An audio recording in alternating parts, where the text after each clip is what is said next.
அளவற்ற அருளாளனும் நிகரற்ற அன்புடையோனுமாகிய எல்லாம் வல்ல அல்லாஹுக்கு தபாரக் வ தஆலாவின் பெயரால் இன்றைய குத்பா பிரசங்கத்தை ஆரம்பம் செய்கிறேன். எல்லா புகழும் புகழ்ச்சியும் உலகத்தை படைத்து பரிபாலித்துக் கொண்டிருக்கக்கூடிய வல்லனாம் அல்லாஹுக்கு தபாரக் வ தஆலா ஒருவனுக்கே உரித்தானது. அல்ஹம்துலில்லாஹ். சாந்தியும் சமாதானமும் அல்லாஹுவின் இறுதி தூதர் எம் உயிரிலும் மேலான அன்னலம் கண்மணி நாயகம் ஸல்லல்லாஹு அலைஹி வஸல்லம் அவர்கள் மீதும் அவர்களுடைய வாழ்வை முழுமையாக பின்பற்றி நடந்த உத்தம சஹாபாக்கள், தாபிஈன்கள், தபஉ தாபிஈன்கள், முத்தகீன்கள், நல்லோர்கள் நம் அத்துணை பேரின் மீதும் எல்லாம் வல்ல அல்லாஹு தஆலாவின் பேரருளும் அவனுடைய மன்னிப்பும் உண்டாவதாக வேண்டியதன் பின்னால் ஜும்ஆவுடைய கடமையை நிறைவேற்றுவதற்காக அல்லாஹு தஆலாவின் மாளிகையில் வீற்றிருக்கும் அல்லாஹின் நல்லடியார்களே, தக்வாதாரிகளே, அல்லாஹுக்கு தபாரக் வ தஆலா எந்த நலவான கருமங்களை எடுத்து நடக்குமாறு நமக்கெல்லாம் ஏவிருக்கின்றானோ அவனுடைய ஏவல்களை நம்முடைய வாழ்க்கையில் எடுத்து நடந்து கொள்ளுமாறும், எந்த விடயங்களிலிருந்து முழுமையாக நம்மை பாதுகாத்துக் கொள்ளுமாறு அல்லாஹு தஆலா எம்மை பார்த்து தடை உத்தரவு பிறப்பித்திருக்கிறானோ அவ்வாறான தீய செயல்களிலிருந்து முழுமையாக நமது ஆன்மாவை பாதுகாத்துக் கொள்ளுமாறு முதலாவதாக இவ்வடியேனுக்கும் அப்பால் உங்களுக்கும் வசியத்தென்னும் நல்லுபதேசம் செய்து கொள்ளுகின்றேன். எல்லாம் வல்ல அல்லாஹ் நம் அனைவருக்கும் ரஹ்மத் செய்தல்வானாக, எம் பாவங்களை மன்னித்தருள்வானாக, உன்னதமான ஒரு ஜும்ஆவினுடைய அதிகாலை பொழுதை அடைய செய்து ஜும்ஆவினுடைய கடமையை நிறைவேற்றுவதற்காக இந்த இடத்தில் எங்களை எல்லாம் ஒன்று சேர்த்த அல்லாஹ் நாளை சுவர்க்கத்திலும் நம்மை சார்ந்தவர்களையும் ஒன்று சேர்த்தல்வானாக. கண்ணியத்திற்குரிய சகோதரர்களே, இந்த உலக வாழ்வு என்பது ஒரு குறுகிய கால வாழ்க்கை. இந்த குறுகிய கால வாழ்வுக்கு பின்னால் மறுமையுடைய வாழ்வு ஆரம்பமாகும். ஆஹிராவுடைய வாழ்க்கையில் இரண்டு விதமான பாக்கியங்களை ஒரு மனிதன் அல்லாஹ்விடத்தில் பெற்றுக்கொள்கின்றான். ஒன்று அல்லாஹுடைய மன்னிப்பு, இரண்டாவது மன்னிப்பை பெற்றவர்களுக்கு சுவர்க்க பாக்கியம். இன்னும் ஒன்றுதான் தவறு செய்தவர்கள், அல்லாஹுக்கு மாறு செய்தவர்கள், மக்கள் மனங்களில் அதிகமான தாக்கத்தை உண்டு பண்ணுகின்ற அளவுக்கு குற்றங்களையும் தவறுகளையும் செய்து வாழ்ந்தவர்கள் நாளை மறுமை நாளில் நரகத்திற்கான அல்லாஹுடைய தீர்ப்பையும் பெற்றுக் கொள்ளுவார்கள். அதிகமாக நபிகள் ஸல்லல்லாஹு அலைஹி வஸல்லம் அவர்கள் அல்லாஹ்விடத்தில் கேட்கின்ற துஆ, அல்லாஹும்ம அஜிர்னி மினன் நார், யா அல்லாஹ் நரகத்தை விட்டும் என்னை பாதுகாப்பாயாக என்று ஒவ்வொரு நாள் ஃபஜ்ரிலும் ஒவ்வொரு நாள் மக்ரிபுடைய நேரத்திலும் 3 தடவைகள் 7 தடவைகள் கேட்கக்கூடியவர்களாக இருந்தார்கள். ஒவ்வொரு ஜும்ஆவின் போதும் குத்பா ஓதுகின்ற போது நபிகள் நாயகம் ஸல்லல்லாஹு அலைஹி வஸல்லம் அவர்கள் இரண்டாம் குத்பாவை ஓதுகின்ற போது அல்லாஹும்ம அஜிர்னா மினன் நார் என்று 3 தடவைகள் நரகத்தை விட்டும் பாதுகாப்பு கேட்டிருக்கிறார்கள். செய்த பாவங்களையும் செய்யவிருக்கின்ற பாவங்களையும் அல்லாஹு தஆலா மன்னித்த நபிகளார் ஸல்லல்லாஹு அலைஹி வஸல்லம் அவர்கள் ஒரு நாளைக்கு 3 தடவைகள் காலையிலும் மாலையிலும் 7 தடவைகளும் கேட்கக்கூடியவர்களாக நரகத்தை விட்டும் பாதுகாப்பு தேடக்கூடியவர்களாக இருந்திருக்கின்றார்கள் என்றால் நாம் எந்த அளவுக்கு அல்லாஹ்விடத்தில் அதிகமாக அந்த கொடிய நரகத்தை விட்டும் பாதுகாப்பை பெற்று இவ்வுலக வாழ்க்கையை நாங்கள் முடிவுக்கு கொண்டு வர வேண்டும் என்பதை நாங்கள் கொஞ்சம் சிந்திக்க கடமைப்பட்டிருக்கிறோம். இத்தகுன்னார வலோ பிஷிக்கி தம்ரா, நாங்கள் தொழுகின்ற தொழுகைகள், நோட்கின்ற நோன்புகள், கொடுக்கின்ற சதகாக்கள், அவ்வப்போது செய்கின்ற சாலிஹான அமல்கள் எங்களை சுவர்க்கத்திற்கு நுழைவிக்கும் என்பதில் சந்தேகம் கிடையாது. நரகத்திலிருந்து அவைகள் எம்மை பாதுகாக்கும் என்பதில் சந்தேகம் கிடையாது. நபிகளார் ஸல்லல்லாஹு அலைஹி வஸல்லம் என் உம்மத்தில் இருக்கின்ற எல்லோரும் நரகத்தை விட்டும் பாதுகாப்படைய வேண்டும் என்பதற்காக இலகுபடுத்தி சொன்னார்கள், இத்தகுன் நார வலவ் பிஷிக்கி தம்ரா. ஒரு ஈத்தம்பழத்தை அல்லது அதில் ஒரு பகுதியை இரண்டாக பிரித்து மற்றவர்களுக்கு தர்மம் கொடுத்தேனும் அந்த நரகத்தை விட்டும் பாதுகாப்பு பெற்றுக் கொள்ளுங்கள் என்று சொன்னார்கள் நபிகள் நாயகம் ஸல்லல்லாஹு அலைஹி வஸல்லம் அவர்கள். ஆக அந்த நரகம் கொடியது. அதிலிருந்து அனைத்து நபிமார்களும் அல்லாஹ்விடத்திலே பாதுகாப்பு பெற்றார்கள். நம் நல்லோர்களான முன்னோர்கள், சாலிஹீன்கள், சலஃபுகள் அந்த நரகத்தை விட்டும் அதிகமாக பாதுகாப்பு தேடியிருக்கிறார்கள். பரிசுத்தமான அல் குர்ஆன் நரகத்தை பற்றி சொல்லுகிற போது, அந்த ஆயத்துக்களை பார்க்கிற போது, கேட்கிற போது உள்ளமும் உடலும் நடுங்குகின்ற அளவுக்கு அதனுடைய பயங்கர நிகழ்வுகள் அல் குர்ஆனிலே ஆழமாக சொல்லப்பட்டிருக்கிறது.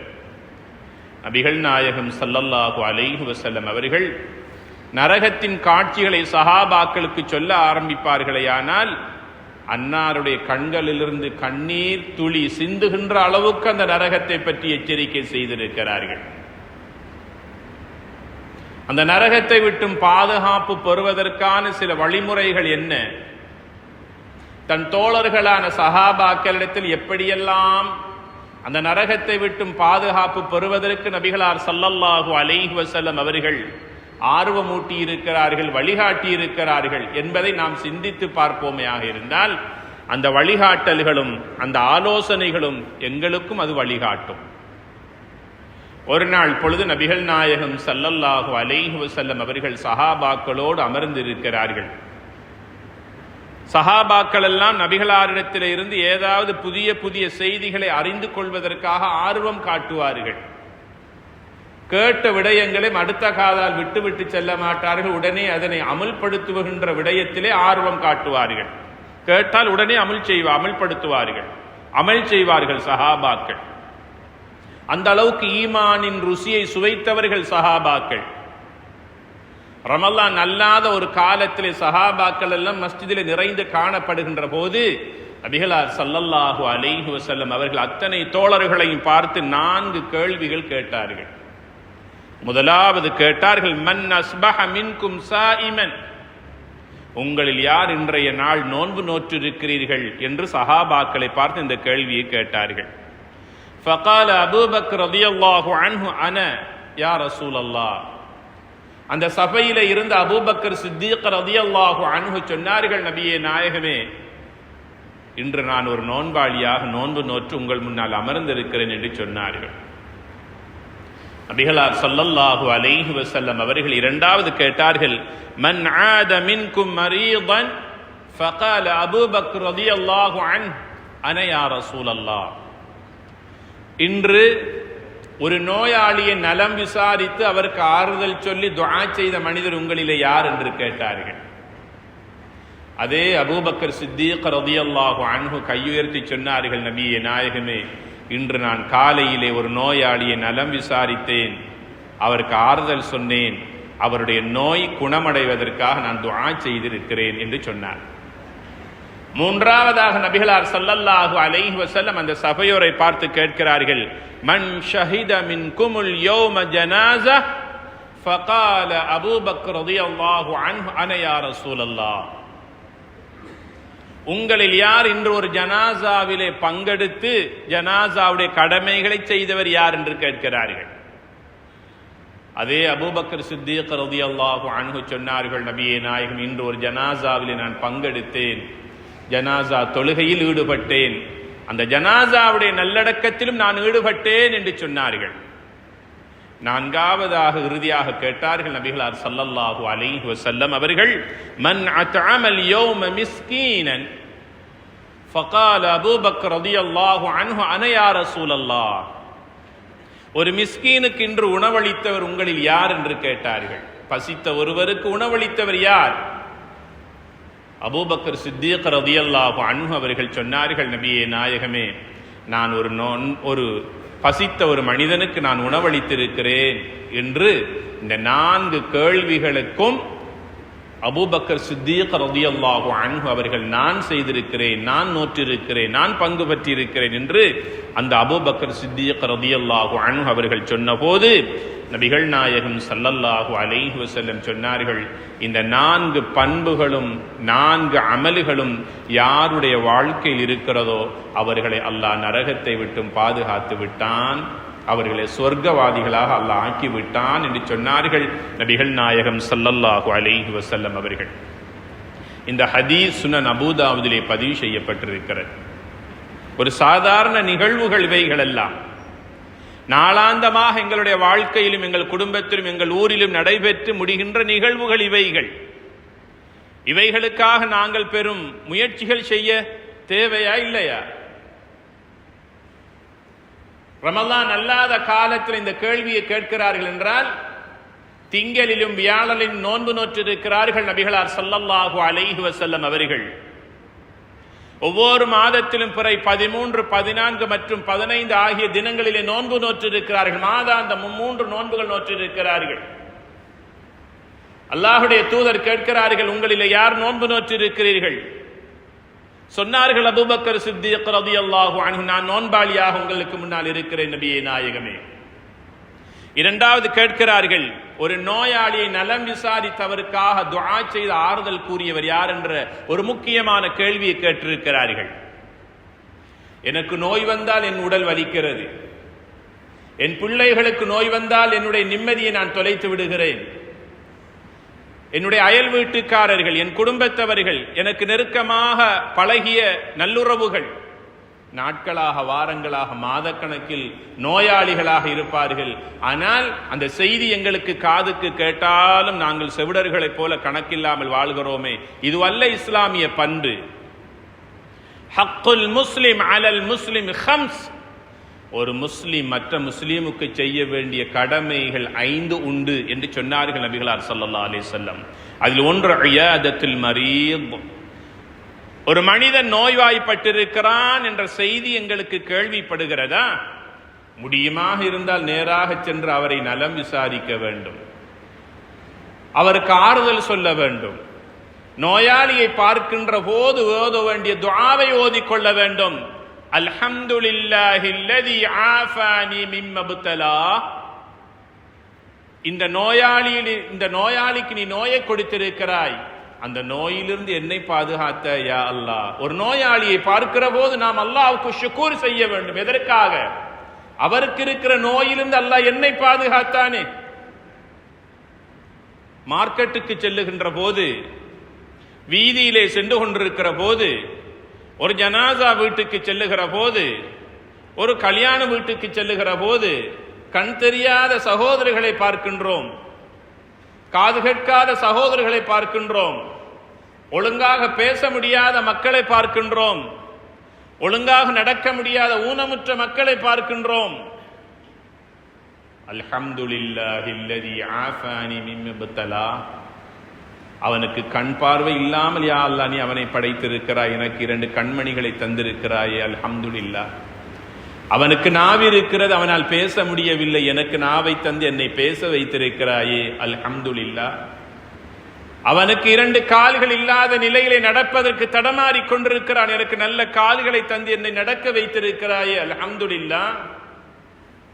நபிகள் நாயகம் ஸல்லல்லாஹு அலைஹி வஸல்லம் சொன்னார்கள், ஒரு விசேட தேவையுடைய மக்களை அல்லது நோய்வாய்ப்பட்டிருக்கிற இப்படியான மக்களை பார்க்கிற போது கல்பால் அல்லாஹ்வுக்கு நீங்கள் ஷுக்ர் செய்து கொள்ளுங்கள், இந்த நோயிலிருந்து, இந்நிலையிலிருந்து அல்லாஹ் என்னை பாதுகாத்தானே. ஒரு நோயாளியை நலம் விசாரிக்க சென்றால் முதலாவது நாம் அல்லாஹ்வுக்கு ஷுக்ர் செய்ய வேண்டும், நாங்கள் அல்லாஹ்வுக்கு நன்றி செலுத்திக் கொள்ள வேண்டும். அல்ஹம்துலில்லாஹ், இவருக்கு எந்த நோய் வந்திருக்கிறதோ அந்த நோயிலிருந்து யா அல்லாஹ் என்னை பாதுகாத்திருக்கிறார். அல்லாஹ் இன்னும் பாதுகாப்பான் நோயிலிருந்து. அந்த கஷ்டங்கள், துன்பங்கள், அந்த முசீபத் வருவதிலிருந்து அல்லாஹ் இன்னும் எம்மை பாதுகாப்பான். ஏன்? லஇன் ஷகரத்தும் லஅஸீதன்னக்கும்.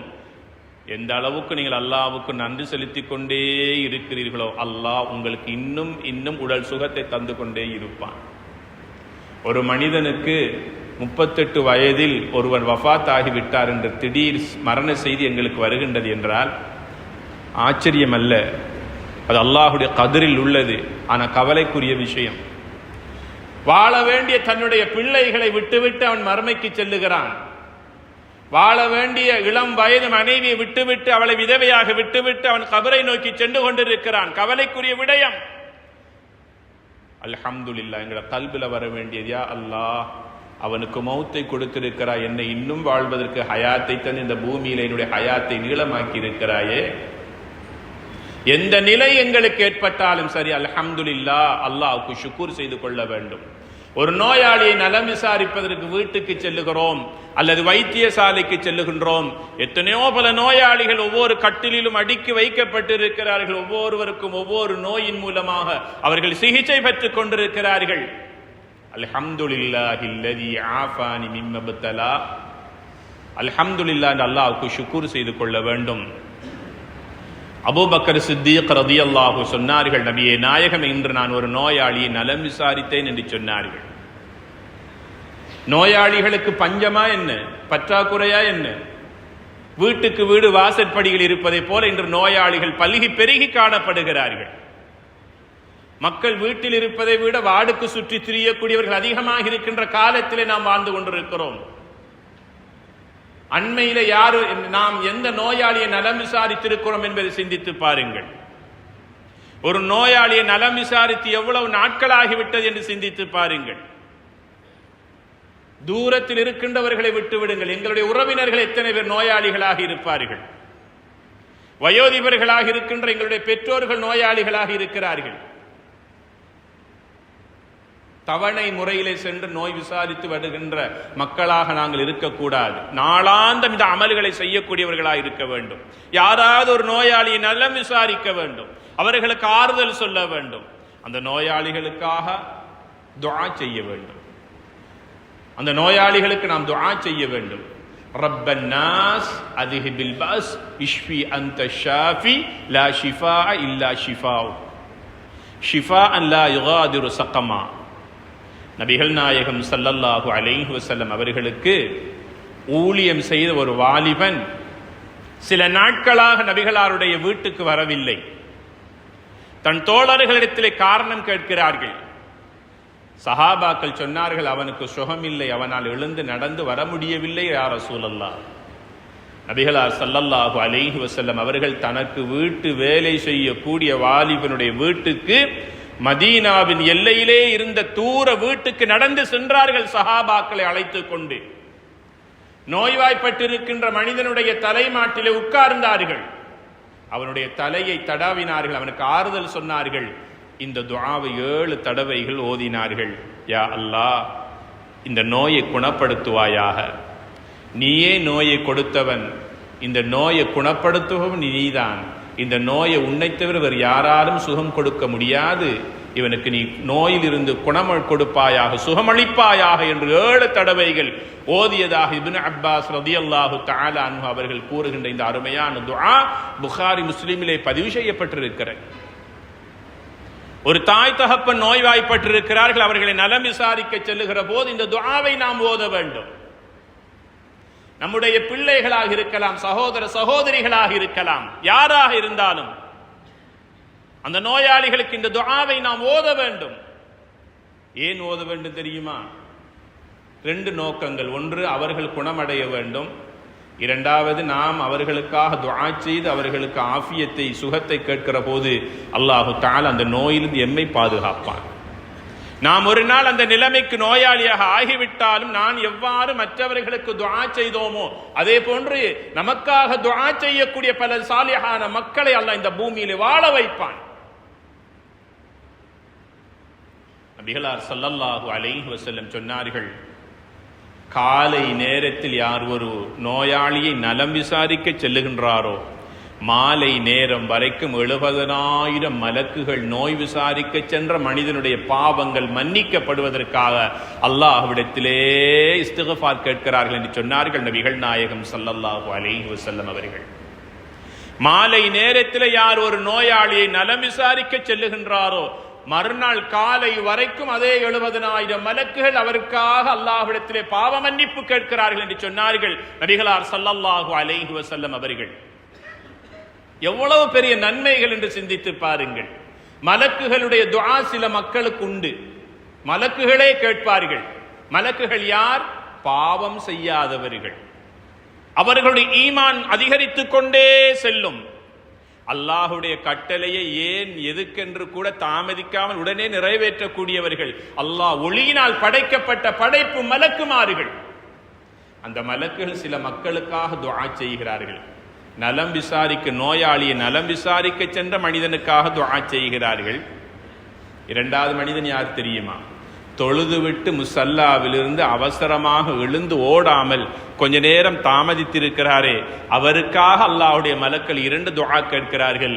அல்லாஹும்ம க்ஃபிர் லஹு, அல்லாஹும்ம ரஹம்ஹு. யா அல்லாஹ், இவருடைய பாவங்களை மன்னிப்பாயாக. யா அல்லாஹ், இவருக்கு ரஹ்மத் செய்வாயா. கஷ்டம் இல்லாமல், களைப்பில்லாமல் மலக்குமார்களுடைய துஆவை பெற்றுக்கொள்ளக்கூடியவர்களுக்கு எல்லோருக்கும் இந்த சந்தர்ப்பம் கிடைப்பதில்லை. ஏன் தெரியுமா? சலாம் கொடுத்ததோடு எல்லோரும் எழுந்து ஓடிவிடக்கூடிய மக்களை பார்க்க முடிகிறதா இல்லையா?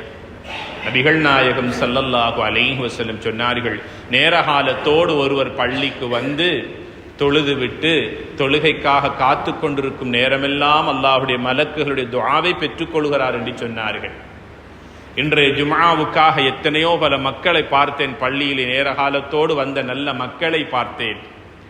ஒது எடுத்துக்கொண்டு வந்து 2 ரக்காத் தஹிய்யத்துல் மஸ்ஜித் தொழுதுவிட்டு சில மக்கள் அல்லாஹுடைய குர்ஆனை கலாமை எடுத்து ஓதிக்கொண்டிருந்தார்கள்.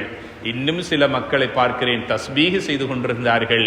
இன்னும் சில மக்களை பார்த்தேன் அல்லாஹ்விடத்திலே யா ரப்பே யா ரஹ்மானே என்று துஆவிலே ஈடுபட்டு கொண்டிருந்த சீதேவிகளை பார்த்தேன். பள்ளியை விட்டு செல்லுகின்ற வரைக்கும் மலக்குகளுடைய துஆவை பெற்றுக் கொண்டிருக்கக்கூடிய நல்லவர்கள். இந்த துஆவை நம்மில் அதிகமானவர்கள் இழந்துவிடக்கூடிய நிலைமையை பார்க்கிற போது கவலையாக இருக்கிறது. அபூபக்கர் சித்தீக் ரலியல்லாஹு அன்ஹு சொன்னார்கள், நான் ஒரு நோயாளியை நலம் விசாரித்தேன் என்று சொன்னார்கள். இந்த நோயாளியை நலம் விசாரிப்பது என்பது நாளாந்தம் நாம் செய்ய வேண்டிய ஒரு முக்கியமான ஒரு அமல். அல்லாஹுடைய அளப்பெரிய நன்மைகளை நாம் பெற்றுக்கொள்வதற்கான ஒரு அமல்.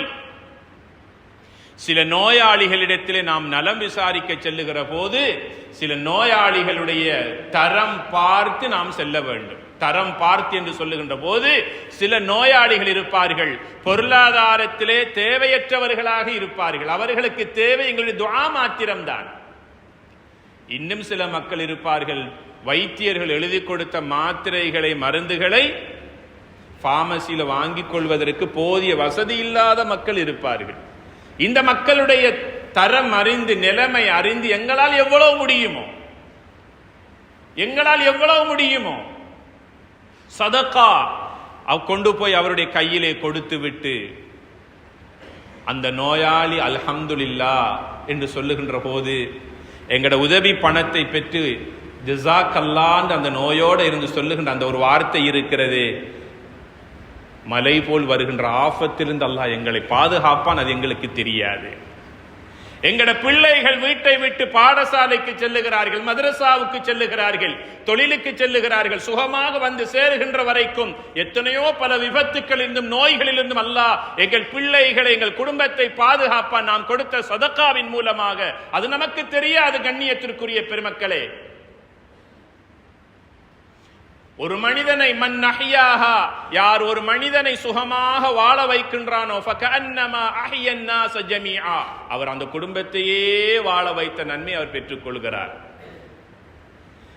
அபூபக்கர் சித்தீக் ரலியல்லாஹு சொன்னார்கள், யா ரசூலல்லாஹ், என் குடும்பத்தவர்கள் நோய்வாய்ப்பட்டிருப்பதை போல நான் எவ்வளவு அக்கறையோடு அவர்களை நலம் விசாரித்து அவர்களுக்கு ஆறுதல் சொல்லி அவர்களுக்காக துஆ செய்கிறேனோ அதே போல எத்தனையோ எங்கோ இருக்கின்ற ஒரு மனிதருக்கு நோய்வாய்ப்பட்டிருக்கிற செய்தி கேள்விப்பட்டாலும் நான் தூரம் பார்க்க மாட்டேன், நேரம் பார்க்க மாட்டேன், நான் நடந்து செல்வேன். அது இரவாக இருக்கலாம், பகலாக இருக்கலாம், காலை நேரமாக இருக்கலாம், வெயிலாக இருக்கலாம், மழையாக இருக்கலாம். அவரிடத்தில் நேரடியாக சென்று அவருக்கு ஆறுதல் சொல்லுவேன். என்னால் முடிந்த உதவியை நான் செய்துவிட்டு அவருக்கு நான் துஆ செய்துவிட்டு வருவேன்.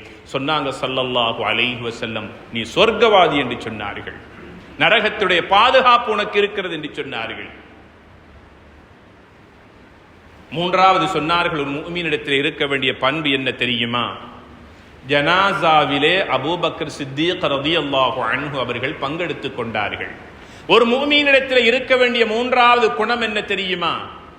குடும்பத்தில் ஒரு ஜனாசா விழுந்தால் எவ்வளவு அக்கறையோடு ஆர்வத்தோடு தொழிலை விட்டுவிட்டு ஜனாசா வீட்டிலே முழுமையாக நின்று கொண்டிருக்கிறோம். அடுத்த தெருவில் உள்ள ஒரு ஜனாசா, அது எங்களுடைய நெருக்கமான உறவினர்களாக இருக்க மாட்டார்கள், ஆனால் அது எங்களுடைய காதுக்கு கேட்டாலும் நாங்கள் அங்கே சமூகம் அளிப்பதில் அலட்சியமாகி இருக்கிறோம், பொடுபோக்காக இருக்கிறோம். ஒன்றை நாம் மறந்துவிடக்கூடாது. என்ன தெரியுமா? எந்த ஒன்றாக இருந்தாலும் மற்றவர்களுக்கு கொடுத்தால் அது எமக்கும் வந்து சேரும் என்பதை மறந்துவிடக்கூடாது. நோயாளிக்கு நாம் சுகம் விசாரித்தவர்களுக்கு துஆ செய்கிற போது நாளை ஒரு நாள் நமக்காக துஆ செய்யக்கூடிய நல்ல மக்களை உருவாக்குவான் என்று சொன்னேனே, அதே போல ஊரில் ஒரு ஜனாசாவுடைய செய்தியை கேள்விப்படுகிறோம். குடும்பத்தில் உள்ள நெருக்கமான உறவினர்களைப் போல உணர்ந்து அந்த ஜனாசாவுடைய கடமைகளில் நாம் பங்கெடுக்கிற போது நாளை ஒரு நாள் அதே மலக்குல் மௌத்தல் எங்களிடத்தில் வர இருக்கிறார்கள். இந்த ஜனாசா செய்தியை நாம் கேட்டதை போல மற்றவர்களுக்கு எங்களுடைய ஜனாசா செல்ல இருக்கிறது. எங்களுடைய ஆடைகளை கலட்டி எங்களுக்கு கஃன் செய்தவர்கள் எங்களை நோக்கி வர இருக்கிறார்கள். எங்கட மூக்கில பஞ்ச வச்சு எங்களை குளிப்பாட்டி சந்தூக்கிலே தூக்குவதற்கு காத்து கொண்டிருக்கிறார்கள். நாம் எவ்வாறு மற்றவர்களுடைய ஜனாசாக்களிலே பங்கெடுத்து அவர்களுக்காக நாம் கடமைகளை செய்கின்றோமோ, நாளை ஒரு நாள் இந்த நிலை வருகிற போது எங்களுடைய ஜனாசாவுடைய சஃப்புகள் அதிகமாகும். நல்ல மக்களை நாம் இந்த பூமியில உருவாக்க வேண்டும், சம்பாதிக்க வேண்டும். நல்ல மக்கள், அந்த மக்கள் யார் தெரியுமா?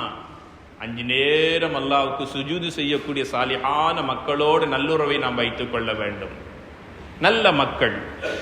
நபிகள் நாயகம் ஸல்லல்லாஹு அலைஹி வஸல்லம் சொன்னார்கள், எந்த ஒரு ஜனாசாவில் சாலிஹான 100 மக்கள் அந்த ஜனாசா தொழுகையிலே தொழுது 3ஆம் தக்பீர்ல அல்லாஹும்ம க்ஃபிர் லஹு அல்லாஹும்ம ரஹம்ஹு, யா அல்லாஹ் இந்த ஜனாசாவுடைய பாவங்களை மன்னிப்பாயாக, இந்த ஜனாசாவுக்கு யா அல்லாஹ் நீ ரஹ்மத் செய்வாயாக என்று ஒரு ஜனாசாவுக்காக 100 மனிதர்கள் அல்லாஹ்விடத்திலே பாவ மன்னிப்பு கேட்கிறாரோ, அல்லாஹு தஆலா அவனை சொர்க்கவாதியாக கபூல் செய்கிறான் என்று சொன்னார்கள் நபிகள் நாயகம் ஸல்லல்லாஹு அலைஹி வஸல்லம் அவர்கள்.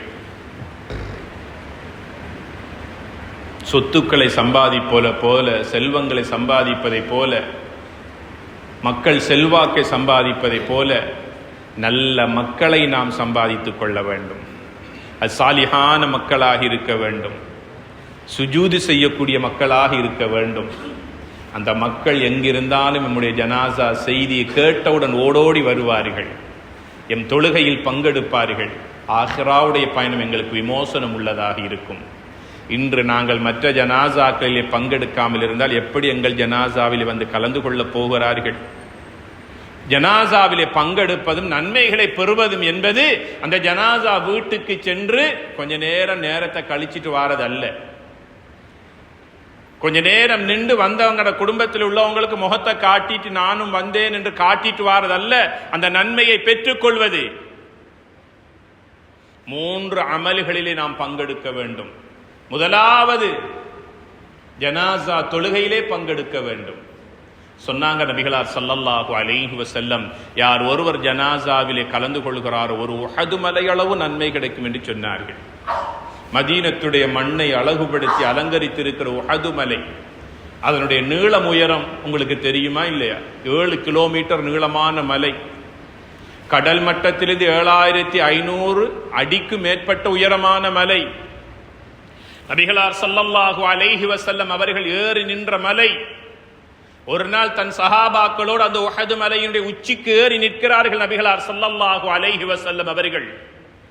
நபிகளாரோடு அபூபக்கர் சித்தீக் ரலியல்லாஹு அன்ஹு அவர்கள் ஏறினார்கள் மலையின் மீது. உமர் இப்னு கத்தாப் ரலியல்லாஹு அன்ஹு அவர்கள் ஏறினார்கள் மலையின் மீது. உஸ்மான் இப்னு அஃபான் ரலியல்லாஹு அன்ஹு அவர்கள் நபிகளாரோடு அந்த உஹது மலையின் மீது ஏறி நின்றார்கள். ஏறி நின்றதோடு அந்த 7 கிலோமீட்டர் தூரமான இந்த உஹதுடைய மலை நடுங்க ஆரம்பித்தது, நடுங்கிக் கொண்டிருந்தது. நபிகள் நாயகம் ஸல்லல்லாஹு அலைஹி வஸல்லம் அவர்கள் காலால் இப்படி அடித்து சொன்னார்கள், உஹதே நீ ஏன் நடுங்குகின்றாய்? உன்னின் மீது ஒரு நபி இருக்கிறார் என்று தன்னை பற்றி சொன்னார்கள். அபூபக்கரை சுட்டி காட்டி சொன்னார்கள், உன் மீது ஒரு சித்தீக் இருக்கிறார் என்று சொன்னார்கள். உமரையும் உஸ்மான் ரலியல்லாஹு அன்ஹுமா ரெண்டு பேரையும் பார்த்து சொன்னார்கள், உஹதே, உன் மீது 2 ஷுஹதாக்கள் ஷஹீதுகள் இருக்கிறார்கள். இப்படியெல்லாம் ஈமானால் நிறைந்தவர்களை வைத்துக் கொண்டா நீ நடுங்குகிறாய், உன் ஆட்டத்தை நிறுத்து என்று சொன்ன போது நடுங்கிக் கொண்டிருந்த உஹது மலை தன் ஆட்டத்தை நிறுத்தி கொண்டது. கண்ணியத்திற்குரிய பெருமக்களே, புகாரியிலே பதிவு செய்யப்பட்ட ஹதீஸ். சொன்னாங்க ஸல்லல்லாஹு அலைஹி வஸல்லம், ஒரு ஜனாசா தொழுகையை தொழுது பாருங்கள், அந்த உஹது மலையளவு நன்மைகளை அல்லாஹ் உங்களுக்கு அள்ளி தருவான் என்று சொன்னார்கள். தொழுது முடித்ததற்கு பிறகு ஓடோடி விடாதீர்கள், சற்று தாமதித்து மண்ணறை வரைக்கும் செல்லுங்கள், கபர் வரைக்கும் செல்லுங்கள். எவ்வளவு நேரம் போகுது? ஒரு 30 நிமிஷம், ஒரு மணித்தியாலம். அந்த 30 நிமிஷத்துக்குள்ள, ஒரு மணித்தியாலத்துக்குள்ள நாங்கள் சாதிக்க போகின்றோம் அல்லது எதனை இழந்து நாங்கள் ரோட்டுக்குள்ள ஸ்டாய் வரப்போகின்றோம்? ஒன்றும் கிடையாது. நல்லடக்கம் செய்கின்ற இடத்துக்கு சென்று அந்த மண்ணை போட்டுட்டு கபர்ல வச்சதுக்கு பிறகு அல்லாஹும்ம மக்ஃபிர் லஹு வர்ஹம்ஹு, யா அல்லாஹ் இவருடைய நாவை இலகுபடுத்தி கேட்கிற கேள்விகளுக்கு பதில் சொல்றதுக்கு யா அல்லாஹ் நீ கிருபை செய், அவருக்கு இலகுபடுத்து, கபரை விசாலப்படுத்து. இது 2வது அமல். சொன்னாங்க ஸல்லல்லாஹு அலைஹி வஸல்லம், மண்ணறைக்கு சென்று நல்லடக்கத்திலும் யார் ஈடுபட்டாரோ அவருக்கு இன்னும் ஒரு உஹது மலையளவு நன்மை, 2 உஹது மலையளவு நன்மைகள் கிடைக்கும் என்று சொன்னார்கள். 3வது என்ன தெரியுமா அமல்? ஜனாசா வீட்டுடையார்கள் இருப்பாங்களே, பாப்பா மௌத்தாகினா மகன் அழுது கொண்டிருப்பார், சகோதரன் சகோதரிகள் அழுது கொண்டிருப்பார்கள், குடும்பத்தவர்கள் கவலையில் இருப்பார்கள். அவர்களுக்கு முசாபஹா செய்த அலமல்லாஹு அஜ்ரக் வ அஹ்ஸன அஸாஅக் வ கஃபர லிமையிதிக், அல்லாஹ் உங்களோட பாவத்தையும் மையத்துடைய பாவங்களையும் அல்லாஹ் மன்னிப்பானாக, பொறுமையோடு இருங்கள், மையத்துக்கு அல்லாஹ் மகத்தான கூலியை கொடுப்பானாக. இந்த துஆவை நாம் அவர்களுக்கு செய்ய வேண்டும். கண்ணியத்திற்குரிய பெரியோர்களே, ஆக மொத்தத்தில் ஒரு ஜனாசாவுக்கு செய்ய வேண்டிய இந்த 3 கடமைகளையும் செய்கின்ற போது மாத்திரமே அவரால் அல்லாஹ்விடத்திலே தப்பித்துக் கொள்ள முடியும். இந்த 3 கடமைகளை செய்ய வேண்டும். இல்லை என்றால் ஜனாசா வீட்டுக்கு செல்லக்கூடாது. வெறுமனே வந்தேன் என்று முகத்தை காட்டுவதற்கல்ல அங்கே செல்லுவது. இந்த கேள்விக்குத்தான் அபூபக்கர் சித்தீக் ரலியல்லாஹு அன்ஹு அவர்கள் சொன்னார்கள், ஒரு ஜனாசாவுடைய அமலிலே நான் முழுமையாக பங்கெடுத்தேன் சொன்னது இந்த 3 அமல்களையும் தான். ஊரிலேயாக இருக்கலாம், வெளியூராக இருக்கலாம், அண்டை கிராமத்திலேயாக இருக்கலாம், நான் வேலை இல்லாமல் ஒன்றுமில்லாமல் இருக்கின்றேன், எனக்கு போய் வருவதற்கு நேர காலம் இருக்கிறது என்றால் சென்று வர வேண்டும். கொழும்பு போன்ற நகர்ப்புறங்களில் சில பள்ளி வாசல்களிலே மையவாடிகள் உண்டு. சில மக்கள் நன்மைகளை அடைந்து கொள்வதற்காக மையவாடி இருக்கின்ற பள்ளிவாசலுக்கு தொழ வருவார்கள். அவங்களோட வீட்டுக்கு பக்கத்தில் இருக்கிற பள்ளிகளுக்கு கூட செல்ல மாட்டார்கள். ஏனென்றால் மையவாடி இருக்கிற பள்ளிவாசலுக்கு சென்றால் ஏதாவது ஒரு ஜனாசா வரும், யாருடையாவது ஜனாசா வரும், முகவரி தெரியாது, பேர் தெரியாது, கருப்பா சிவப்பாண்டு தெரியாது, பணக்காரன ஏழையாண்டு தெரியாது. ஜனாசா வைக்கப்பட்டதற்கு பிறகு தொழுவார்கள், மண்ணறைக்கு சென்று அந்த கடமையை நிறைவேற்றிவிட்டு தூர இடத்துக்கு கார் எடுத்துட்டு பயணம் போவாங்க. ஏன்? எவ்வளவு நன்மைகளை அவர்கள் பிடித்துக் கொள்வதில் அவர்கள் ஆர்வம் காட்டுகிறார்கள் என்று சிந்தித்து பாருங்கள். ஆனால் நம்முடைய மஹல்லாவில், நம்முடைய பள்ளிகளில் இப்படியான அமல்களில் அதிக ஆர்வம் காட்டக்கூடிய மக்களை நாம் பார்க்க முடியவில்லை என்ற ஒரு குறையைத்தான் இந்த இடத்திலே நான் உங்களுக்கு சுட்டி காட்டுகிறேன். 4வது கேள்விதான், மன் அத்அமல் யௌம மிஸ்கீனன், ஒரு ஏழைக்கு உணவளித்தவர் யார் என்ற கேள்விக்கு அபூபக்கர் சித்தீக் ரலியல்லாஹு அன்ஹு அவர்கள் சொன்னார்கள், நான் கொடுத்திருக்கிறேன் ஒரு ஏழைக்கு. நபிகளார் ஸல்லல்லாஹு அலைஹி வஸல்லம் அவர்கள் ஒரு சஹாபியினுடைய சக்கராத்தின் நேரத்தின் போது அவருடைய நிலைமையை பார்ப்பதற்கு அவருடைய வீட்டுக்கு சென்றார்கள். சென்ற போது அந்த மரண வேளையிலே, சக்கராத்துடைய வேளையில் இருக்கின்ற மனிதர் சொன்னார், லைத்தஹு கான காமிலா, இது முழுமையானதாக இருந்திருக்க கூடாதா என்று சொல்லி கவலைப்பட்டு கொண்டிருந்து ரசூலுல்லாஹ் ஸல்லல்லாஹு அலைஹி வஸல்லம் ஷஹாதா கலிமாவை சொல்லிக் கொண்டு நினைவூட்டுக் கொண்டிருக்கிறார்கள். கலிமாவோடு அவர் வஃபாத்தாகி விட்டார். அந்த சஹாபியுடைய கடமைகளை முன்னின்று நபிகள் நாயகம் ஸல்லல்லாஹு அலைஹி வஸல்லம் செய்து முடித்தார்கள். நபிகளாருடைய வளமை என்ன தெரியுமா? ஜனாசாவுக்கு சென்றால் ஜனாசாவை தொழுவிப்பது நபிகளார் ஸல்லல்லாஹு அலைஹி வஸல்லம். கடனாளிகளாக இருந்தால் தொழுவிக்க மாட்டார்கள்.